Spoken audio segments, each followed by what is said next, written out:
Matsabe mabanyije tubareke mutati yo mu rugo ifunze. Sha nago ndi mu rugo wihangana. Ewe data we. Yapfuye nishwe n'amabyi.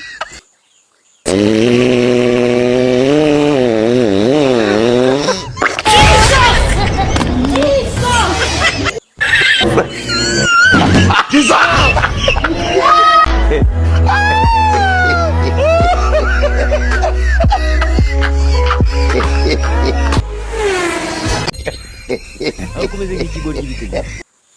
Ariko nyabona abajura n'abagome. Muri iyi minsi si ukwiba gusa. Uziko basigaye bari kukwiba n'inzu bakayikwiba.